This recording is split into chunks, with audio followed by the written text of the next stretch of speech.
World of Warcraft has its 10th expansion pack coming very soon on August the 26th this year, and Azeroth is yet again in danger from a new dark force. Joining us today to talk about the war within are Associate Design Director Maria Hamilton and Associate Art Director Tina Wang from Blizzard. Welcome, folks. Hi, how's it going? Hi. Thanks for joining us. Great, thanks for having us. So it's the 10th expansion, 20 years of World of Warcraft. How do you approach finding new stories, fresh storytelling this far in, and how do you approach raising the stakes? Well, I think that we have had, as you said, 10 expansions, and along the way we've left hints and clues and little hooks that remain that we can then pick up later and continue. And that was our goal, actually, with this 20th anniversary World Sword Saga, is to start pulling some of those threads back together. And so it's going to feel pretty nostalgic for some folks, because we have a lot of interesting things. Quite famously, there's a giant sword in the desert in Silithus. So it's not too hard, actually. There's lots of cool ideas. It's a deep mythology, and so we're able to easily find new stories to tell. But this one is a real culmination of a lot of threads.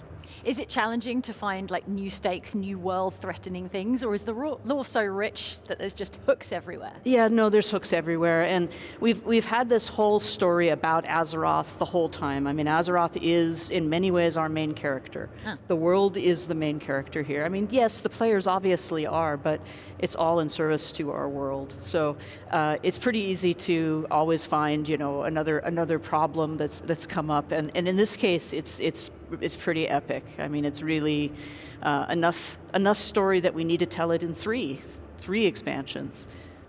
You're never short of world-threatening dangers. No. Speaking of the world, Khazalgar is the new subterranean region. What led you to that decision? What solidified your decision to go subterranean? Why underground? Well, one of the key reasons was the narrative really led us in that direction, right? The world soul of Azeroth, the stabbing of the world.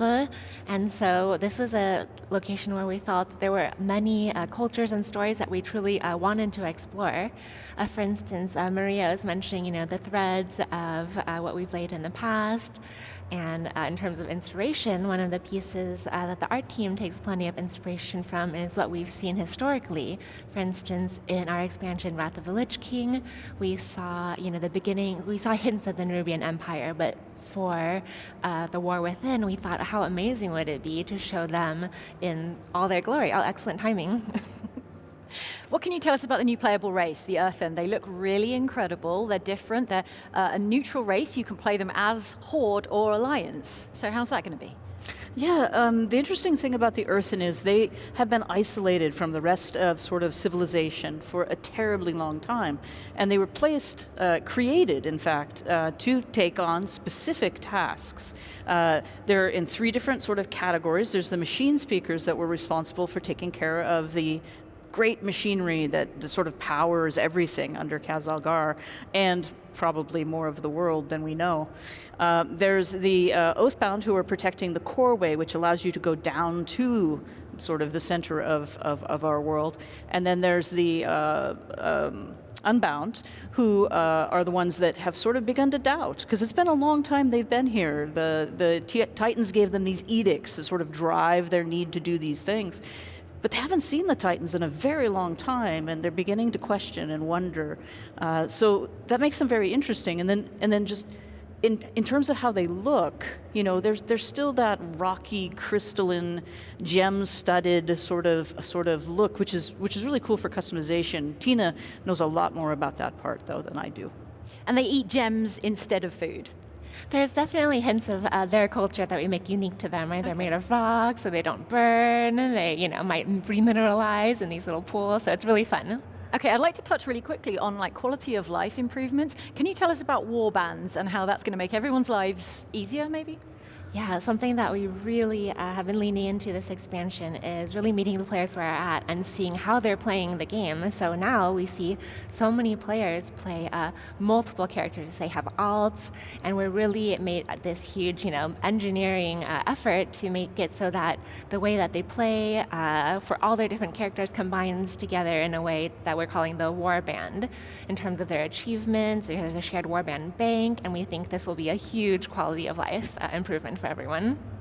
Okay, and racing ahead, because we're so short of time, I want to talk about delves. Now these are like mini dungeons, and you can take any kind of like party, or you can play them solo. It doesn't matter what group of classes you've got with you. How is that going to work? Like, what's the difficulty pitched at for those? Yeah, we're so excited because delves are, again, meeting the players where they're at. Okay. There's definitely this flexible group situation, right? So there's a different scaling difficulty. So you could choose different levels depending on the level of challenge that you want, and you could go in either solo or with up to 4 friends. And so this will be a way for a lot of players who historically have been, underserved with endgame progression to get their opportunity to feel like they're able to constantly progress week by week. And they're super short, like what, 10, 15 minutes? I think that's one of the key parts, is that we were trying to think of our players that don't have a big block of time to play, but they want to jump in the game. Maybe the baby's taking a nap and they're like, oh, I have half an hour. I'm gonna go run a couple delves. And then this gives them an opportunity too. Our Great Vault now has a row on it for doing these outdoor activities that then rewards very good quality gear. So those folks that just can't get together with 40 of their friends, can just pop in and have this fun, and then get back to what they need to do, what life, is sort of requiring of them.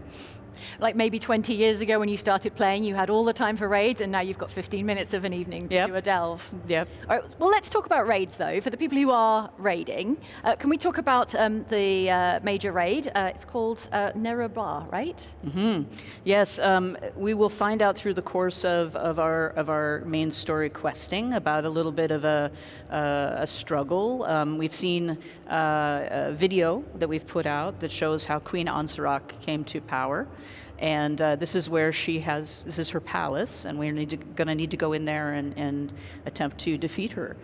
So it's a very exciting raid. It's in that classic Nerubian architecture. For people that are terrified of spiders, of which there are many, we have the option to turn on our arachnophobia mode, which turns spiders visually for you into crabs. But the queen doesn't change. The queen will always be the queen. Okay, if you can handle just like one big spider, yeah. You're going to be okay. Yes. Unless you're afraid of crabs, in which case stick with the spiders. She was very difficult to truly mistake for a spider, so we thought Was the arachnophobia mode like based on like community feedback? It was a mix there. So even our internal developers, back when we made our original Rubians, there were a lot fewer polygons then, maybe. But now the art team creates models with such high fidelity that we thought, well, we have a lot of, crab or crab-like things in the games. We think that this is a very simple way for us to help players feel more comfortable in the world, should they choose. Okay, final question. Who is your favorite boss in the dungeon, in the raid? Ooh, okay, so the queen is pretty awesome, but there is this one Nerubian flyer boss who I really like him because he also shows up in one of our dungeons, but you don't really defeat him, but then in the raid he shows back up, so there's that continuity there. Yeah, yes, exactly, and there's these awesome platforms, so there's some really cool stuff going on in that fight. All right, Maria, do you have a favorite? I love Queen Ansarak. I think it is the most amazing fight. I'm really looking forward to having people get in there and get going, and just can't wait to see how that plays out. Amazing. Thank you so much. Thank you. All right. World of Warcraft, The War Within is out August 26th for PC and Mac. That's less than a week away. But if you need something to help pass the time until then, don't worry. There's lots more Gamescom Studio coming up right here on IGN. So stick around.